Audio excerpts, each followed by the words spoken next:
Alright guys, let's get started. It's 2 o'clock and just want to say thank you for joining us. We are going to show you guys a really simple blending technique that we use to produce photos like this.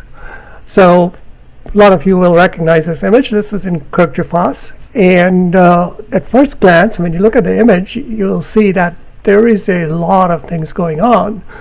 And the biggest challenge photographers have to produce an image like this is to be able to capture the entire dynamic range and then to put it all together so that it looks fairly natural, all right, without any halos and things.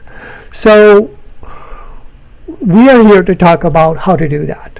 And the way this webinar is going to go is I'm going to go show you guys theory behind what we're trying to achieve for a few minutes, and then I'm going to go through and do 2 or 3 examples to see how easy it is to blend this together without any complicated panels or tools or any other stuff. All right, so let's see what the theory is. Well, before digital photography came around, if you wanted to take a photo like this, people would use a filter such as this. Now the problem with using a GND filter in a situation like this is if I were to use a GND filter, the top of the mountain over here that you see will be all darkened. So we invented HDR and a bunch of other photography techniques, and things got complicated and they're not always easy to work in software. So what we decided to do in this tutorial is to create a very simple GND filter, and that GND filter can be customized for the scene that you're trying to capture. So if you're trying to capture a mountain like this, a GND filter may look something similar to this. And the idea is to be able to use the same tools in Photoshop that you use to create a gradient like this and create a GND filter. All right. And the way we're going to do this is in 3 really simple steps. And here's the 3 steps that we usually take. So we arrange our photos in layers, and then we just sort of draw a GND filter using a gradient tool or brush tool. And the key to number 2 is the way we do that is we use light to guide the creation of the GND filter. So instead of a simple brush tool that you find in Lightroom or Adobe Camera Raw, Photoshop will allow you to create these nice predefined sharp edges so that there are no halos and the bleed of the GND filter is really nice and controlled. All right, so and then step 3 is optional, and some images require it, some images don't require it, and I'm not sure if the presentation we have today will go into step 3, but the tutorial on the sale that you have dives deep into step 3 as to how the refinement of GND filter works, and that is up to your taste. All right, so I'm going to stop this presentation and then go and launch into the live demo that everybody's waiting to see. So give me a second while I switch screens.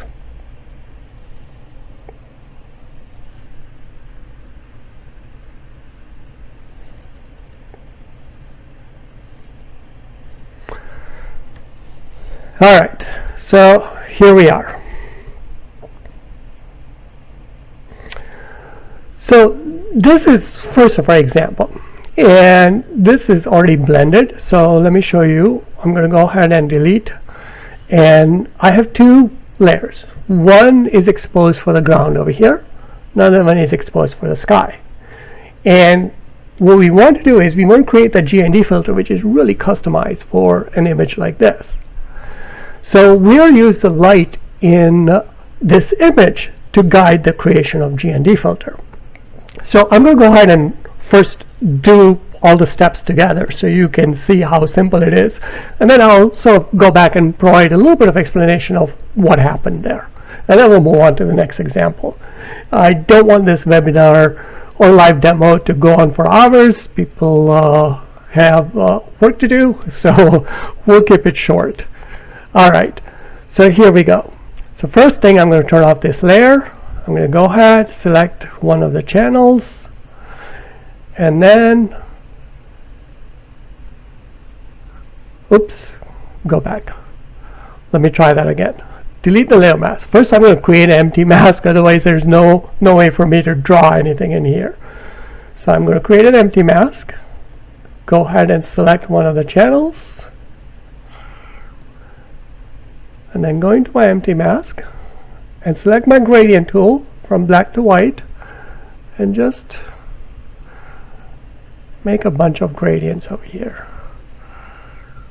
And then take a look, and as you can see that I've created a nice GND filter using my gradient tool. Right now let me show you how that GND filter was created. So I'm going to go back and do it slowly.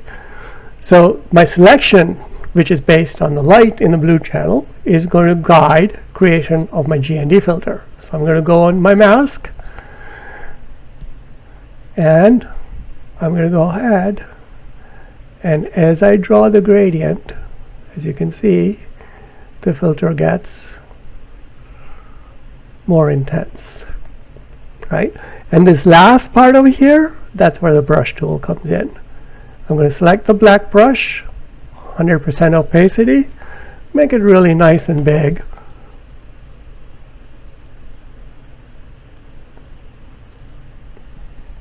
And there you go. That is about as simple of a blending technique as possible. Right, within just a couple of minutes. Now the advantage of this is, because we're using light to guide our blending, if you look at the edges, they're nice and clean. They're almost perfect. There is some bleeding that occurs, and you can go ahead and clean it up in that optional step that we talked about. But for most of the images, that is not going to be an issue. Alright, so that is one of the examples. I'm going to stop over here and see if you guys have any questions, and if you do, put it in the chat box. I'll stop sharing so people don't get dizzy with all these images going on. So let's see, I'll stop my screen share. Alright, do you guys have any questions?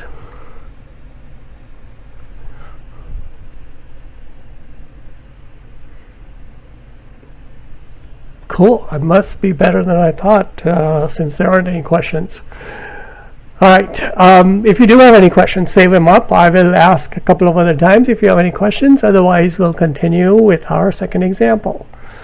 So I'm going to go ahead and do my screen share again here. And we're going to go ahead and try to see another example. Alright, so there we go. Now this was, I have to admit, pretty simple example, right? So no big deal. So let's take another example which is a little more complicated, like this. Now this is a lot more typical situation that you face.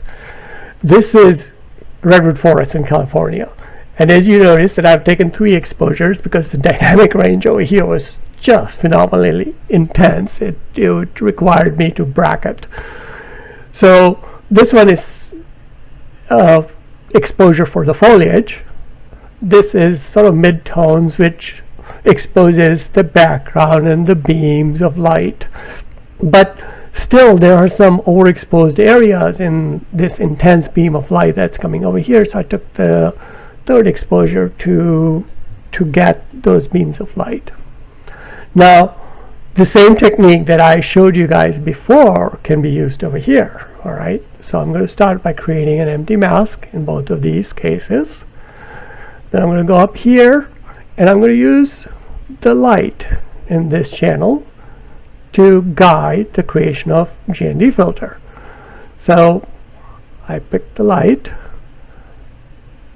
and then watch this. I can use a gradient tool over here, and as I use the gradient tool, you'll notice that I've created my G&D filter. You can make it as intense as you want or as light as you want.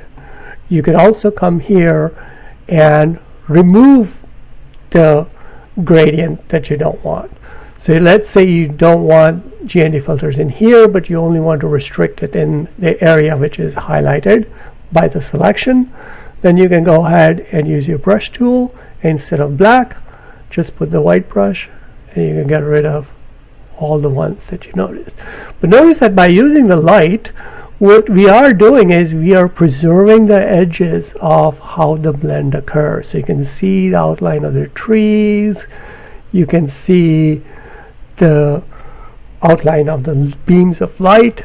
So when you look at your total blend, it looks incredibly natural, and because you can see the outline of the objects, it avoids all the halos. All right, so here we go. That was the original image. That's a blended image. I'm going to turn this mask off so you can see all the overexposed areas, and we've just restored this. I'm going to do the same thing for this. I'm going to go ahead, select the light in here. Let's see. Maybe I'll use one of the channels in here. Let's use a nice red channel. What the heck? Now, go up here. And again, I'm going to go to my gradient tool and just create a few gradients, and let's see how our filter looks. Wow, looks pretty good. And it has actually masked out the areas that I want. Now, if this is too intense for you, you can always go back and say, all right, let's just create a filter which has a smoother blend, just like a real G&D filter is. And then it will create a smoother blend for you. All right, let's look at the real image, see what it looks like. I'll turn on the selection. And you can just see that in like maybe about 5 or 6 steps. Okay, maybe more. But 5 or 6 steps per layer, I could actually achieve a blend even for an incredibly complicated image like this. And the cool thing about it is, since this is all in layers, you can change how the blend appears. So let's say I want my foliage to be slightly darker. I can go ahead and reduce the opacity of the layer to make the foliage slightly darker, so you get that greater range of light between the foreground, and still the colors and the details are preserved. All right, so that is the power of our blending with light technique. All right, I will pause here again to give you an opportunity to ask some more questions, if you have any.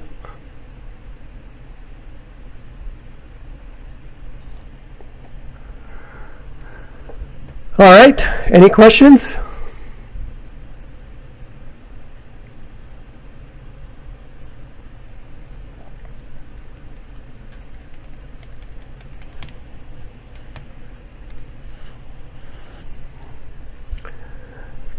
All right, if you don't have any questions, let's go ahead and see what our last one looks like. All right, so I'm going to go back in here, turn my screen share on, and then let's take another example. So that was a fairly typical example of a scene that you will probably find if you are a landscape photographer. Okay, how about this one? Let's try that again.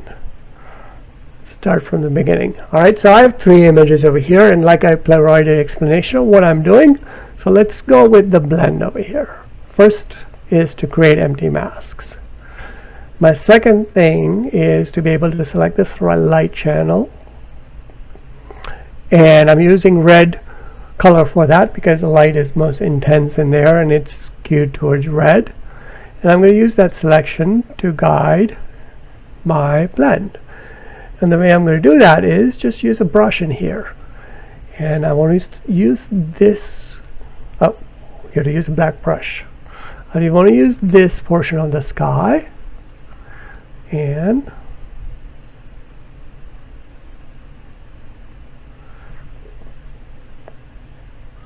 I want to make sure the highlights are adjusted. But I don't want to come close to these edges over here because there's a motion between the two channels. Alright, so let's try this again.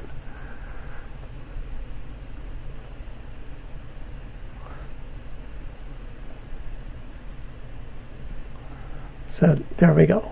I can make this mask as intense as I want by just going over it a few times. And that replaces my sky. So let's do so. So there you go. You can see that the highlights in the sky are replaced. That's how it was. And we masked out all the movements in the cloud up here. Now I'm going to do the same thing, is select one of the channels or luminosity, whichever one you prefer, and there's a way to figure out which one would work the best, which we describe in our tutorial. And then this time I'm going to just use a gradient tool, and then just do the gradient a few times and make sure that, as you can see, that my mask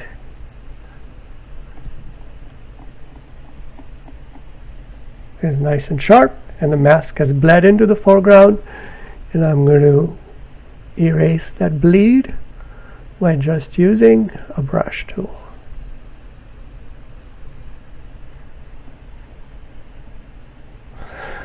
Now in this case you can come as close to the edge over here as possible with your gradient tool. So I can come in and get the edge looking really nice and sharp. Alright, let's see. There you go. As you can see that in just a few steps you have created a superb looking image without a whole lot of complications. Alright, I'm going to stop over here, see if you guys have any questions. And like I said, that just in a few minutes you should be able to create a natural looking blend and create a high dynamic range image.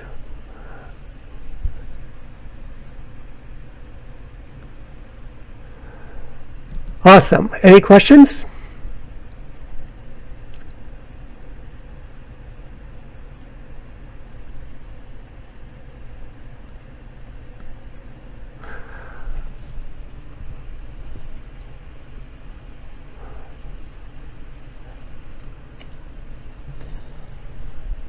All right. If you guys don't have any questions, then we'll call it a day. We have our Blending with Light tutorial on sale. You can just go to the link below. If you're interested in purchasing, it's only $29. So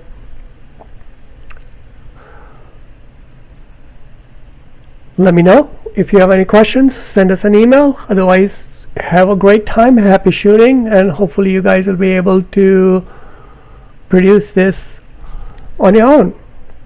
Thanks everyone.